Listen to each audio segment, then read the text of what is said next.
때로는 우리가 성경을 읽다 보면 하나님이 옛날에 우리 할아버지가 술 취하셨듯이 술 취하셨나? 또는 치매 걸리셨나? 이런 생각을 하게 될 수도 있어요.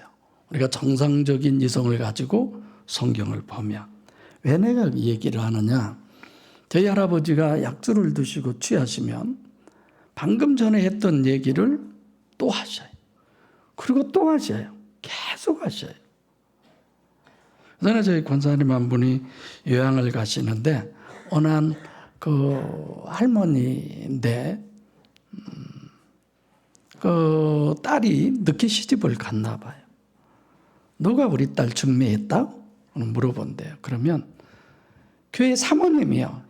썩을 년, 그년을 가만 안 둬야지. 1분도 안 지나서 또 물어본대요. 누가 우리 딸 중매했다? 한 10몇 번씩을 물어본대요. 그러면 권사님도 처음 들은 것처럼 교회 사모님이요. 이 썩을 년, 내가 쫓아가서 가만 안 둬야지. 왜 내가 이 얘기를 해요?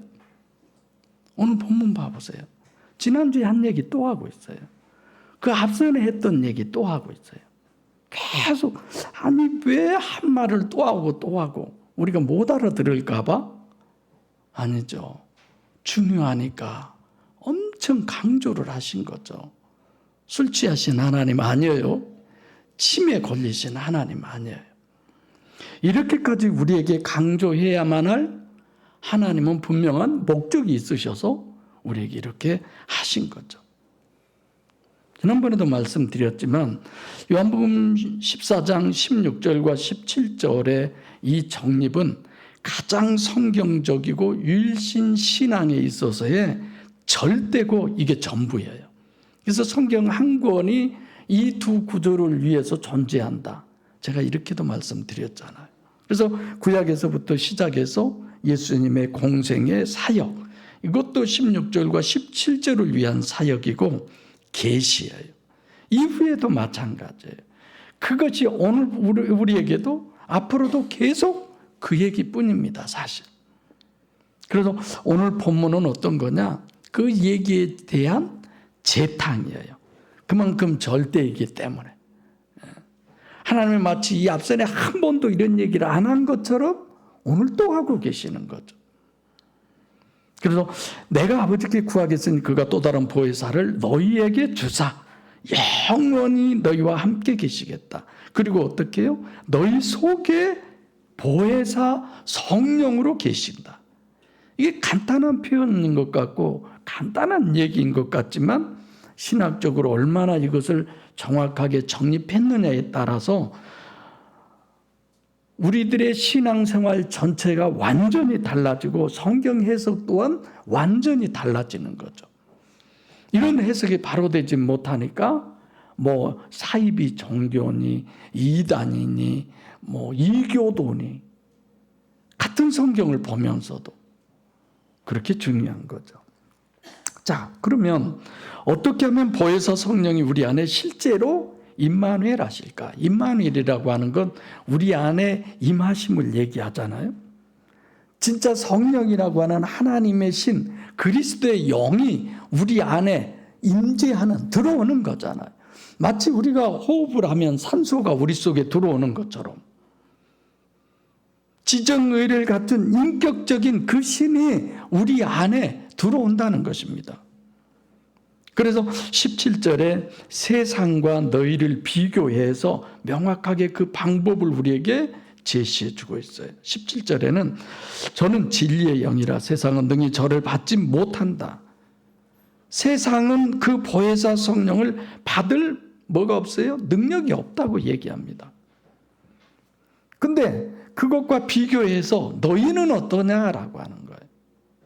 너희는 저를 안다는 것입니다. 그러니까 보혜사 성령을 보지도 못하고 알지도 못한 세상과 비교해서 너희는 안다는 거예요. 어떻게 해서 아느냐? 저는 너희와 함께 거하시며 너희와 함께 거하신다는 이 말씀은 구약에서부터 성령의 역사로 계속 우리에게, 그래서 예레미야 31장 31절 33절에 어떻게 해요? 내가 너희 남편이 되었어도, 이 말은 너희 몸 밖에서 함께 계셨다. 늘 함께 있고 사람에게 역사하셨고 온 우주 만물을 주관하신 그 성령 하나님이 지난 본문도 오늘도 너희 속에 들어오신다. 이렇게 얘기하시죠. 그럼 이렇게 너희는 이 보혜사 성령을 이미 보고 안다. 세상 사람들은 보혜사를 보지도 못하고 알지도 못한다. 세상 사람과 너희는 달라서 보혜사 성령을 보고 안다는 게 17절의 결론이에요. 마치 예레미야 31장 거기를 얘기하듯이. 그럼 이렇게 몸 밖에 계시면서 우리와 함께 오늘 본문대로 너희와 함께 거하신다는 표현, 이것은 가지고 그렇게만 해서 완전하느냐, 하나님의 목적이 완전히 달성되느냐, 그것 가지고는 완전하지 않다는 거죠. 그래서 하는 수 없이 하나님이 보혜사 성령으로 사람 심령 속에 임마누엘 하신다가 본문이죠. 그런데 문제가 있습니다. 이 성령께서 인간의 심령 속에 침입해 오시면 좋겠는데, 마치 강신무당에게 신이 들리는 것처럼 그냥 침입해 오시면 좋겠는데 침입하지를 않으셔요. 우리가 해야 할 게 있어요. 그게 뭐예요? 람바노. 영접을 해야 됩니다. 여러분과 제가 영접을 해야 돼요. 몸 밖에 계실 때도 내가 그를 받아들여 영접해야 심령 속, 그 영접하는 심령 속은 아니지만 이게 남편으로 이런 정도인데, 그런 것과 마찬가지로 내 심령 속에 들어오는 것도 내가 영접을 해야 된다. 그럼 또 문제가 있어요. 자, 문제를 제기하고 답을 얘기하고 또 문제를 제기하고 이 과정이 쭉 결국은 내 심령 안에 하나님을 영접하기까지인데, 그럼 보혜사 성령이 이 성령을 우리가 영접을 해야 되는데 보여요? 감지의식이 안 되잖아요. 인식할 수가 없는 분인데 어떻게 실제로 보고 실제로 그분을 알아야 돼요? 이게 문제가 되는 거예요.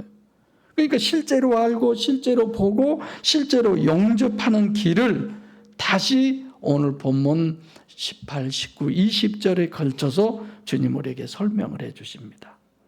18절에 이래요. 내가 너희를 고아와 같이 버려두지 않겠다. 우리는 고아로 지금 보는 거예요. 그러면 여기서 내가는 누구냐? 당연히 나라고 표현하는 건 주님이죠. 그래서 이런 부분에서 우리가 호칭 신학을 그래서 정립한 겁니다. 세계 어디에도 이와 같은 호칭 신학을, 이제 여러분들이 얼마 있지 않으면 제가 설교집 나누어드렸던 그 부분에 이 내용도 아마 있을 거예요. 아마 호칭 신학이. 틀림없이 어느 목사님도 이런 설교를 하리라고 생각합니다. 아무도 한 사람들이 없었는데 보니까 맞거든요. 구약에도 하나님이지만 엘로힘 쪽으로 역사하고 그 다음은 뭐예요? 여호와로. 그 다음의 목적은 뭐예요? 임마누엘이에요. 그래서 보혜사가 너희가 영접하면 너희 속에 내주하신다는 말은 간단해요. 근데 실제는 그 말 가지고 되는 건 아니잖아요. 그래서 그 준비를 구약에서 하나님의 호칭부터 시작을 사실 하는 겁니다. 엘로힘이었다가 여호와였다가 임마누엘이죠. 그럼 신약에서 주님의 호칭도 모르면 신약 성경 바로 해석하기 어렵습니다. 아니요, 불가능하다고 봐야죠. 예수님께서 단일체면 그러면 호칭을 아무렇게 불러도 상관없어요. 근데 이중체잖아요. 완전한 하나님이면서 완전한 사람이잖아요. 그래서 성경은 이중체인 신인 메시아를 호칭할 때가 있고 예수 그리스도 이렇게 호칭할 때도 있고, 또는 예수라고도 할 수 있고, 또는 그 예수를 호예수라고 호칭할 때도 있고, 또는 인간 예수, 인자 예수로도 호칭할 수 있고, 문맥을 봐서 여기는 이런 내용이구나, 우리가 그렇게 해석을 할 수 있잖아요. 그래서 지난번에 예수님의 제자 중에서도 베드로를 통해서 그 호칭 신학으로 얘기했잖아요. 자연인님 시몬, 그리고 구원받은 의미의 베드로, 그리고 자연인과 구원받은 의미의 그 중간이 누구예요? 시몬 베드로. 이렇게. 자, 그래서 본문에서 내가 너희를 고아와 같이 버려두지 않고 다시 오겠다. 그럼 나는 신인 메시아의 어느 부분을 말씀하고 있느냐를 우리가 생각해 봐야 돼요. 그래서 간단하게 이겁니다 하고 설교 짧게 넘어갈 수 있는데, 여러분들이 충분히 이해하고 그래야 그 하나님과 관계를 갖기에 쉬울 것 같아서 이렇게 자꾸 정당한 의문을 얘기하고 답을 얘기하고 같이 고민해 가는 거죠. 여기서 분명히 본문은 조금 있으면 이렇게 얘기하죠. 조금 있으면 19절인데, 조금 있으면 세상이 다시 나를 보지 못한다. 그럼 조금 있으면 세상이 다시 나를 보지 못한다고 얘기하니까 지금은 보고 있어요? 못 보고 있어요? 지금은 보고 있는 거예요. 그럼 지금 보고 있는 분이 누구지? 현재 세상에서 사람이 보는 거예요. 세상에서 사람이 본다는 얘기는 그 보이는 존재를 이렇게 나, 에고, 어떤 분이냐? 그 보이는 분인데 또 나중에 그 보이는 분을 나중에는 볼 수 있어요? 없어요? 없다는 거예요. 아니, 지금은 보지만 나중에는 볼 수 없다는 얘기죠. 그래서 지금 볼 수 있는 분은 당연히 예수님이고, 나중에 볼 수 없는 분은 십자가에 못 박혀 죽으시고 죽고 나면 세상에서 못 보잖아요. 그래서 나라고 주님께서 말씀하신 것은 가시적으로 볼 수 있는 주님, 당연히 예수, 신인 메시아, 예수 그리스도, 또는 겉에 보이는 인자 예수, 이분이 맞아요. 그런데 우선 세상이 현재 보고 있는 나라는 의미는 가시적이요 물리적인 그런 존재다, 이 점을 강조하는 의미인데, 그 다음에 또 뭐라고 그러냐면 그들은 결국은 못 보는데, 어떻게 못 봐요? 죽어버리면 못 보죠. 근데 너희는 나를 본다는 거예요. 그러니까 세상과 너희를 지금 구분을 했죠. 세상은 못 보고 너희는 보고, 네, 너희는 본다는 의미가 그 속에 영을 본다는 겁니까? 여기는 어떤 걸 본다는 거예요? 물리적 실체를 본다는 얘기일까요? 영을 본다는 얘기일까요? 자, 조금 있으면 세상은 나를 보지 못하지만 너희는 본다. 물리적 실체를 강조하는 거예요. 본문에서 말씀하신 나는 너희들이 물리적 실체로 보는 그 나를, 그건 누구냐? 부활 예수죠. 부활하신 예수를 아무나 볼 수 있는 건 아니잖아요. 부활해서 움직여도 그 부활하기 이전의 예수의 모습과 부활한 이후의 예수의 모습은 전혀 다르기 때문에 봐도 모르는 거예요. 근데 너희는 본다는 얘기는 뭐예요? 물리적 실제처럼 예수님의 그 제자들은 실체로 육신의 예수가 아닌 부활 예수를 본다는 겁니다. 근데 내가 너희를 고아와 같이 버려두지 않는다. 왜 고아라고 그랬을까요? 이거 고아입니까? 오늘 어린이날이어서 고아라든가 뭐 이런 부분의 의미를 교회에서 많이 얘기할 텐데, 고아라는 의미는 성경에 그렇게 나와 있어요. 가장 약자고 가장 어려운 사람들을 고아와, 한 부분 더 있죠? 누구예요? 과부예요. 그래서 과부보다 고아가 더 약자라는 의미인데, 고아라는 의미는 어떤 거냐? 혼자서는 도저히 살아갈 수 없는 사람. 능력이 전혀 혼자 살 수 있는, 누군가가 도와주어야 할 가장 능력이 없는 존재를 고아라고 그래요. 동물들은 태어나자마자 불과 한두 시간 걸어 다니잖아요. 사람은 걷기는 고사하고 고아를 그냥 내버려 둬보세요. 살아남을 존재는 이 세상에 단 한 명도 없습니다. 생명체 중에 가장 약한 것이 사람, 아기고 보살핌을 받지 못하고 있는 상태가 고아예요. 그러니까 제3자가 양육하고 교육하고 훈련해야 돼요. 나와서 그냥 버려두면 살 수 없는 존재죠. 그래서 고아라는 의미는 제3자인 누군가가 도와줘야 돼요. 그 제3자가 누구냐? 도와주는 자가 누구냐? 성경에서는 파라크레토스라고 그래서 보혜사의 의미예요. 영어로는 헬퍼라고 그러죠. 도와주는 자. 내가 고아와 같이 너희를 고아로 버려두고 그렇게가 아닌 보혜사의 실체인 예수님이 지금 부활의 실체로 세상은 조금 있으면 나를 보지 못하지만 물리적 실체인 것처럼 너희는 나를 본다. 에고. 그게 누구예요? 결국은 주님이 보혜사로 우리에게 오심을 얘기하는 거죠. 육체인 주님, 부활하신 주님, 그 다음에 마지막이 뭐예요? 보혜사로 오심을 얘기하는 거죠. 그래서 고아는 어떤 부분에 있어서 잠깐 어떤 도와줌 이런 부분도 있어요. 쉽죠. 물질이나 이런 부분으로. 그러나 이 고아라고 하는 것은 잠깐 도와줘서는 안 돼요. 지속적으로 계속. 그래서 16절에 내가 아버지께 구하겠으니 그가 또 다른 보혜사 너희를 돕는 자 너희에게 주실 것이요 영원히 너희와 함께. 그래서 16절을 고아론으로 보혜사가 바로 주님 자신이다. 그거의 실체성을 이렇게 정립해 주면서 우리에게 말씀하고 있어요. 그분은 영원히 함께 계신다는 겁니다. 그래서 여러분들이 지난 본문과 16절부터 20절을 계속 한번 읽어봐 보세요. 믿음이 가고요. 소망이 가고요. 자신만만해져요. 이렇게까지 하신 하나님이 우리를 버릴 수 있을까? 하나님의 말씀을 정립해서 하나님의 나라가 완성되기를 원해서 꿈꾸고 소망하고 소원하고 이 땅에서 그 목표로 살아가는 저희를 하나님이 과연 외면할 수 있을까? 그런 생각을 하면 희망과 소망이 생기더라고요.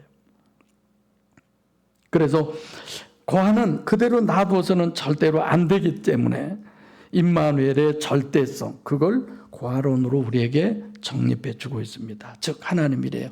너희 고아야. 순간순간 도와주는 것으로는 안 돼. 영원히 너희와 함께 해야 돼. 그래서 내가 보혜사로 너희와 함께 할게. 이 믿음을 우리에게 주시는 것입니다.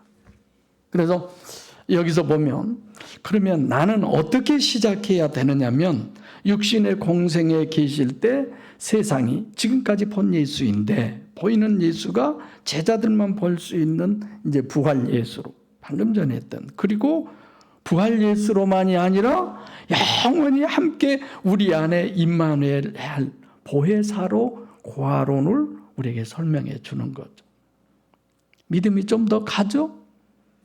구원이 쉽지는 않지만 이렇게 우리의 마음을 두고 주님의 뜻을 따라가면 왜 주님이 우리를 마다하겠어요? 그래서 보이는 예수는 십자가에 죽으시고 세상에 보이는 예수는 그리고 제자들만 보는 부활하신 주님이었다가 승천하시죠. 그리고 보혜사 성령으로 오셔서 여러분과 제 심령 안에 임마누엘 하시는 그게 바로 보혜사고 그분이 지금 말씀하신 주님이시다라는 거죠. 그 실제의 주님, 보혜사가 실제라는 걸 이렇게 우리에게 설명해 주고 있는 겁니다. 다시 정리해 보면 보혜사 성령이 누구예요? 주님이에요. 그 주님 중에 누구예요? 호예수예요. 겉의 예수가 아니고 실제성. 그래서 로마서 8장 9절과 10절에 만일 너희 안에 하나님의 영이 거하시면 이게 만일이라고 하는 것이 붙어져 있는 것처럼 예레미야 31장 31절 32절이죠. 문 밖에 계신 성령을 얘기하는 겁니다. 이게 너희가 육신에 있지 않고 영에 있나니 누구든지 그리스도의 영이 없으면 그리스도의 사람이 아니다. 그리스도의 영이 있다는 얘기가 17절이에요. 너희가 보고 알고 영접해야 된다. 그래서 로마서 8장 10절에도 또 그리스도께서 너희 안에 계심. 이게 보혜사 성령이 누구예요? 예수 그리스도예요. 그 물리적 실체다. 이렇게 왜 구체적으로 예수님은 말씀하시느냐? 생명론으로 정립해 주시는 유일신의 구원론 때문에 그렇습니다. 그래서 주님은 본문에 이렇게 말씀하셔요. 내가 살았고 너희도 살겠습니다. 그럼 또 여기도 또 질문이 생겨요. 너희도 살겠다. 이거 앞으로 살겠다는 거잖아요. 그럼 지금은 살았어요? 죽었어요? 죽어 있다는 거예요. 여러분들이 제가 이렇게 설교하면 머릿속으로 그냥 착착착 하나의 영상처럼 지나갈 겁니다. 아, 창세기 2장 하나님과 아담의 그 파라핍도 분리가 죽었구나. 아, 내 영이 죽었다는 얘기구나. 육은 살아있지만 이거 다 알고 계신 얘기잖아요. 그래도 또 제가 얘기를 하는 거예요. 그래서 여러분들에게 설교를 간단하게 하려면 다 아는 얘기니까 간단하게도 하지만 또 이렇게 구체적으로 해가는 겁니다. 그러니까 여기서 분명히 너희도 살겠습니다. 우선 너희가 살겠다. 현재 죽어 있다는 거죠. 어떤 게 죽어 있어요? 영이 죽어 있어요? 육이 죽어 있어요? 육은 살았고 영이 죽어 있는 거죠. 그래서 육신의 구원은 죽은 자를 살리는 거예요. 어떻게 해서 육은 살고 영이 죽습니까? 하나님께서 창조하신 선악과 따먹으면 안 된다고 했는데 따먹었잖아요. 따먹은 것이 원죄가 아니라 그 이전에 이미 원죄가 지어졌죠. 그 마음속에 따먹으려고 하는 생각이 드는 거야. 그 생각이 드는 것 자체가 뭐예요? 하나님하고 분리가 된 거예요. 원죄는 하나님하고 분리가 된 거예요. 선악과 따먹은 게 원죄가 아니라 하나님과 분리가 되니까 행위로 그것이 나타나는 것뿐이에요. 뭐 너무 잘하는 얘기 많이 할 필요 없습니다만은, 근데 문제는 여기 있어요. 영적으로 또 원죄로 구원론 이런 것들을 다 올바로 정립하려면 예수님의 이중체가 아니라 우리도 다 이중체니까 육은 살고 영이 죽었다는 것의 의미도 우리가 분명하게 알아야 돼. 이중체 주체, 우리의 주체는 영이에요. 내가 아니에요. 어제도 신집사님하고 창세기 하면서 죽음에 대해서 생각을 해본 거죠. 죽음. 우리 다 죽어요. 여러분 많이 늙었어요. 저도 늙었나? 나는 내가 아무리 봐도 그때 옛날 그 모습인 것 같아. 우리 죽어가고 있잖아요. 우리는 늘 내 주체가 육체가 나인 줄 알고 그렇게 살아가지만 이거 정말 정립하셔야 돼요. 영이 나라는 거. 주님께서 너희를 이렇게 대비하잖아요. 너희는 살았으나 죽은 사람이다. 육은 살았으나 영은 죽은 사람이다. 주님은 나는 살았다. 그 말씀은 육도 살고 영도 살았다는 거예요. 그래서 6절에 내가 곧 길이요 진리요 생명이니. 주님은 육도 살고 영도 3분이고 여러분과 저는 육은 살았지만 영은 죽은 존재라 이거예요. 하나님이 아직 내 안에 임재하지 않으셨다면, 그래서 이런저런 생각을 많이 해보죠. 우리 서준이가 뭘 알겠어요. 근데 아침에도 기도해요. 손 감고 이게 내가 기도하면 눈을 이렇게 떠서 다 보고 예수님의 이름으로 기도합니다. 아멘 하면 나아요. 저게 신앙일까요? 그냥 하는 거잖아요. 근데 저렇게부터 늘 가르치려고, 저 생각부터. 내가 얼마 전에 택시를 타고 전도를 하려고 했더니 우리 어머님이 아주 절에 열심히 다니는데 어머니가 절에 열심히 다니다 보니까 나도 그냥 절에 다녀요. 그렇게 얘기하더라고요. 좀 따지고 싶었는데 시간이 촉박한데 얘기도 다 끝낼 수도 없고 그래서 그러세요. 대부분들 그러더라고요. 부모들이 교회 다니면 자녀들이 다 교회 가고, 우리 부모들도 아주 열심히 유교 사상을 가지고 계셨는데 저는 하나님 믿고 목사입니다 라고 얘기했죠. 당신 좀 생각해 보세요. 이런 거죠. 아무리 서신서 신학이라 하더라도 에베소서 6장 1절부터 6절을 보면 허물과 죄로 죽었던 너희를 살리는 게 구원이에요. 그러면 이걸 어떻게 자범죄로 우리가 해석할 수 있냐 이거예요. 자범죄면 이미 이건 허물과 죄는 원죄를 얘기하는 건데 이게 말이 안 된 소리로 해결을 하는 거죠. 맨날 죽었다 살았다 그럴 겁니까? 자범죄로 말씀하는 게 말이 안 되는 거죠. 그래서 죽었던 너희라는 것을 원죄로 해석하지 않고 자범죄로, 자범죄에서 죽은 것이라고 그런다면 행위죄가 자범죄예요. 그러면 너희라고 하는 것이 아니라 시체라고 해야 되잖아요. 그러죠? 시체가 아니에요. 영이 죽은 사람을 이중체 인간의 주체가 영인데 영이 죽은 것을 그걸 살리는 것이 성경적 구원론이에요. 네. 그럼 어떻게 해야 죽은 자가 사느냐? 죽은 자가 살려면 육이 살고 영이 죽었으니까 영이 살려면 심령 속에 뭐가 들어와야 돼요? 생명이 들어와야 돼. 그래서 예수님이 내가 곧 길이요 진리요 생명이다. 6절에 그럼 어떻게 해야 죽은 자가 살아나느냐? 생명이신 주님이 보혜사 성령으로 우리 안에 들어오셔야 됩니다. 생명이 들어와야. 또 질문한 거야. 어떻게 하면 생명이 들어올 수 있느냐? 계속 그러잖아요. 성경을 의문 없이 읽을 수 있다는 건 저는 이해가 안 가요. 첫 창세기 1장부터 그냥 너무 궁금해. 이게 말돼? 하나님이 말만 하니까 그냥 모든 것이 착착착착 다 생겼어? 이거 어떻게 그럴 수 있어? 하나님이 창조해 놓은 것이 어떻게 좋지 못하게 창조를 해놨어? 끊임없는 질문이 있잖아요. 전지전능하시다고 하면서 왜 엿새 동안이나 온 우주 만물을 창조했지? 이게 말돼? 이런 거잖아요.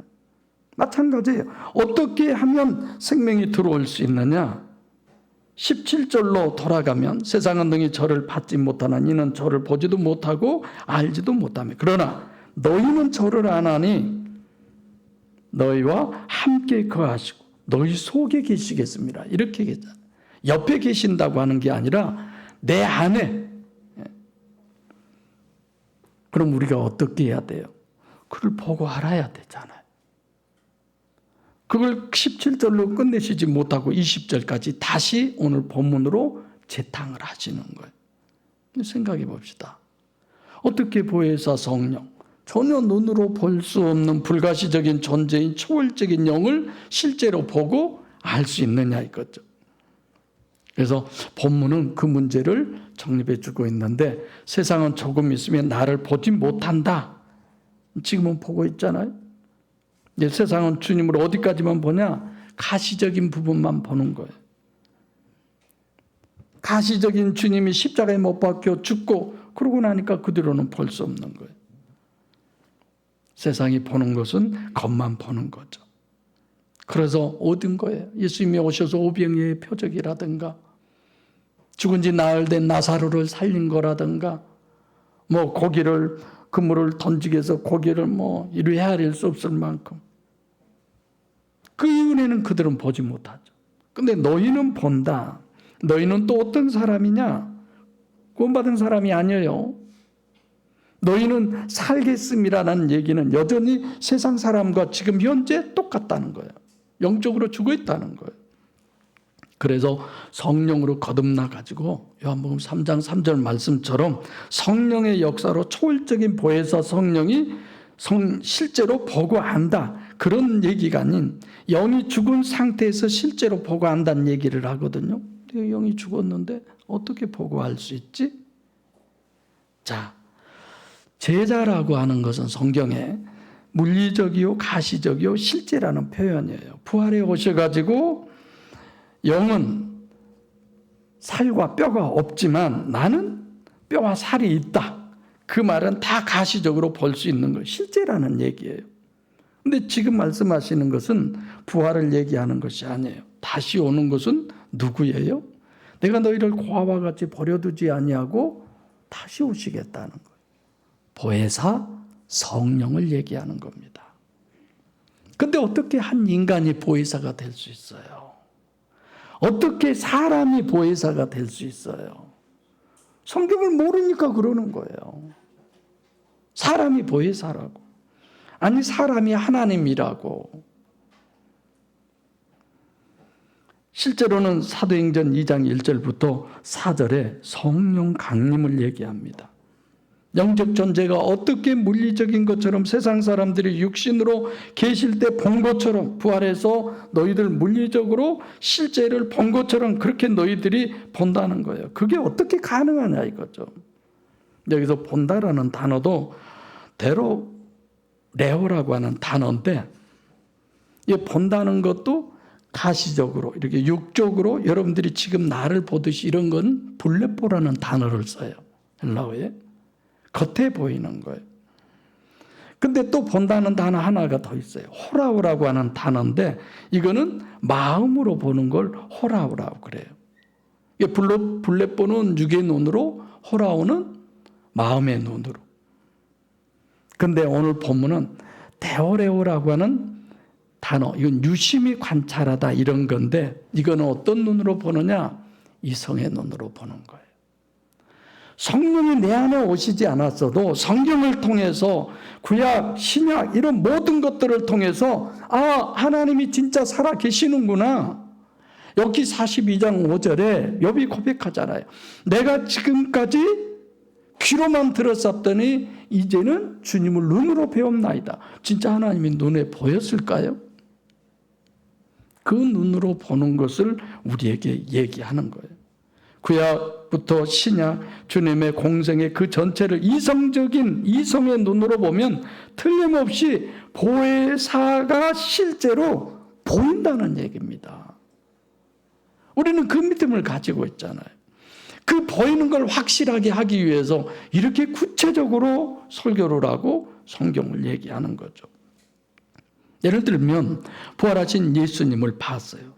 제자들이 부활하신 예수님을 봤다고 그래서 부활하신 예수를 믿었어요? 못 믿었어요? 못 믿었어요. 결국은 그물 들고 다시 디베랴 바다로 고기 잡으러 갑니다. 여러분들과 저도 마찬가지예요. 아무리 봐도 그게 믿어지는 거 아니에요. 성경이 안 믿어지는 게 정상이에요. 그래서 성경이 믿어지게 해달라고 기도해야 하는 게 우리의 기도의 한 부분입니다. 여러분, 예수님의 부활을 실제로 믿습니까? 정말 실제로 믿습니까? 우리는 현장에서 들었어요. 현장에서 봤어요. 내가 경험도 했어요. 그것도 안 믿어질 때가 많이 있는데 이거 우연히 된 거 아니야? 이거 그냥 나를 속이기 위해서 그분이 얘기한 거 아니야? 그런 거 있잖아요. 이 건물을 봤다고 그래서 이 건물에 대해서 여러분 잘 아세요? 아니잖아요. 영의 실체인 것을 체험해서 아는 거 아닙니다. 지난번에 말씀했죠. 욥기 38장 2절에 무지한 말로 즉 법의 원리를 어둡게 하는 것이 문제다. 내가 그렇게 지금까지 얘기해 왔습니다. 욥이 그렇게 고백하잖아요. 영을 실제로 인식하고 믿고 내가 실제로 영접에 들여서 구원을 받고 천국 초소에 실제로 들어가는 사람이 되게 하기 위해서 지난주에도 이번 주에도 또 그걸 재탕해서 설교를 하고 있는 거예요. 그게 20절이에요. 내가 아버지 안에, 너희가 내 안에, 내가 너희 안에. 이게 내가 아버지 안에, 이 말씀은 10절과 11절을 전제로 한 거예요. 이미 말씀하셨어요. 10절에 나는 아버지 안에 있고 아버지는 내 안에 계심. 11절에 내가 아버지 안에 있고 아버지께서 내 안에 계심. 14장 지금 28절 여기도 아버지는 나보다 크심이니이다. 여러분, 그런데 내가 아버지 안에, 아버지가 내 안에, 아니 내가 아버지보다 작아서 아버지 안에 들어가는 것은 어떤 그릇으로 비교하면 가능하잖아요. 근데 큰 그 아버지가 내 안에 들어오신다? 이게 어떻게 가능해요? 이런 것도 다 의문적인 거지. 그래서 이런 내용은 영적으로 성립한 얘기지 육적 얘기가 아니구나, 이런 거죠. 그래서 내가 아버지 안에라고 말씀하신 것은 10절과 11절에 표현된 것처럼 내가 아버지 안에, 아버지가 내 안에 두 번씩이나 강조한 건데, 주님은 호예수, 삼위일체 하나님이잖아요. 우리가 삼위일체 할 때 영성 세미나 때 이거 했잖아요. 어떻게 했어요? 첫째, 요한복음 14장 28절에 아버지는 나보다 크십니다. 뭐가 크다고 했어요? 능력이 커요.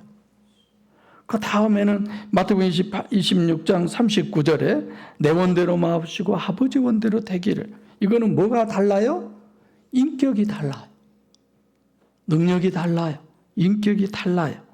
마태복음 24장 26절에 세 번째로는 그날과 그 시는 하늘에 있는 천사도 아들도 모르고 아버지만 아신다. 그래서 성부, 성자, 성령은 전혀 다르게 독립적인 몸을 가지고 있다는 거예요. 몸도 달라요. 능력도 다르죠. 인격도 다르죠. 몸도 다르죠.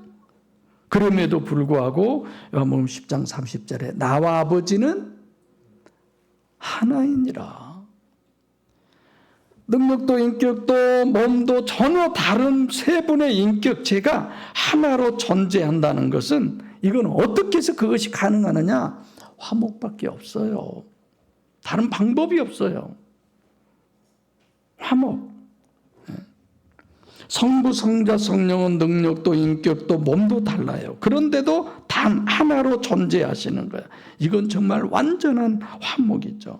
너희가 내 안에, 내가 너희 안에, 내가 아버지 안에, 아버지가 내 안에. 이게 농담으로 들릴런지 모르지만 내가 너희 안에라고 하는 이런 부분은 완전한 화목이에요. 하나님과 우리가 완전한 화목을 이루는 거예요. 여러분, 친한 사람 있죠. 서로 마음에 가까이 하고 싶은 사람 있죠. 저런 사람하고 좀 친했으면 좋겠어. 친구 먹었으면 좋겠어. 저도 어디 가서 다른 목사님들이 목사님 저랑 친구 먹을까요? 이런 분 있어요. 그러자고 그래요. 형님 먹자고 하는 사람도 있고. 먹는 거 잘 아시죠? 근데 우리는 꼭 물론 그것도 좋지만 정말 나하고 저 사람은 친구 먹기 힘든 서로 관계하기 힘든 그런 분들과 더 관계를 하세요. 그래서 화목을 더 키워나가고 더 화목해야 될 필요성이 있습니다. 괜히 하나님이 안 좋은 사람 옆에 붙여준 거 아니에요. 그 사람들을 멀리하면 여러분 스스로 엄청 후회할 거예요. 저 좀 성격이 인자하지만 그래도 내가 격하잖아요. 동문회 어떤 일들을 할 때 와 이건 아닌데 뭐 이런 생각이 들어요. 당신 빠져. 당장 저 그러고 싶죠. 그래도 참다 보면 다른 생각이 들더라고요. 이런 것도 내가 필요하구나.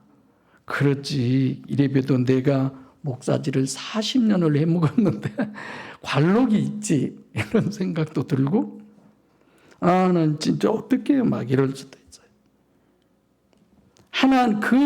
하나님하고 나하고 어떤 사람이라도 아무리 안 맞아도 하나님하고 나하고 안 맞는 것과 비교하겠어요. 강여사 나와서 그냥 자기 남편하고는 어떤 관계? 로또 관계라고 그러죠. 하나도 안 맞은다고. 그게 은혜예요.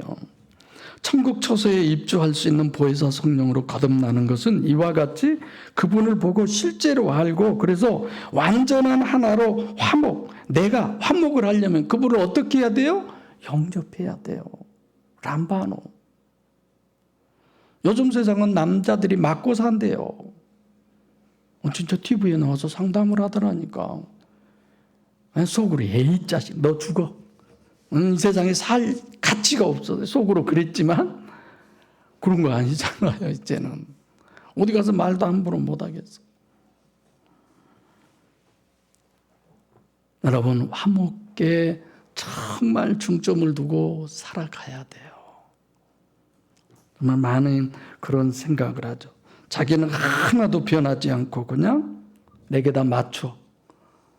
그 사람은 세상 떠나야 돼. 이 세상에서 달나라가서 사셔야 돼. 내가 맞추려고 서로 노력해야지. 자, 여기서 너희는 나를 이미 알았다라고 그래요. 이런 부분은 성경을 통해서 이성적으로 우리가 하나님의 실체성 그 하나님의 오늘 본문의 얘기도 얼마나 진짜 희망과 소망이 생기잖아요.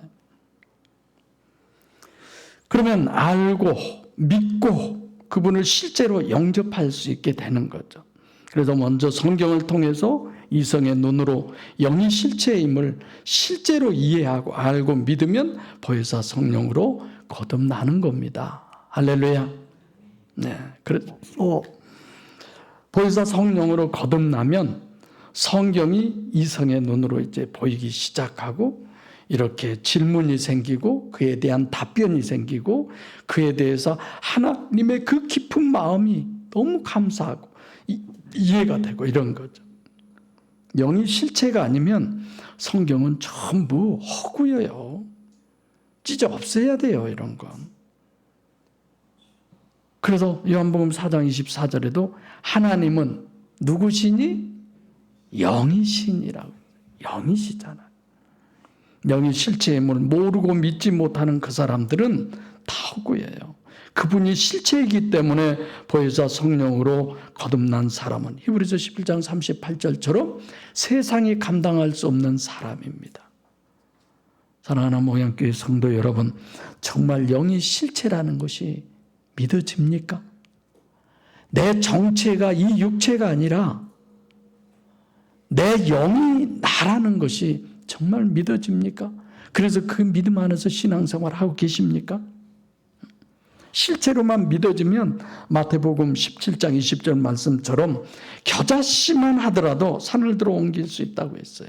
영이 실체가 아니어서 내가 영을 보지 못해서 이해하지 못해서 그것이 실체가 아니기 때문에 믿음이 자꾸만 갈지자로 그냥 이랬다 저랬다.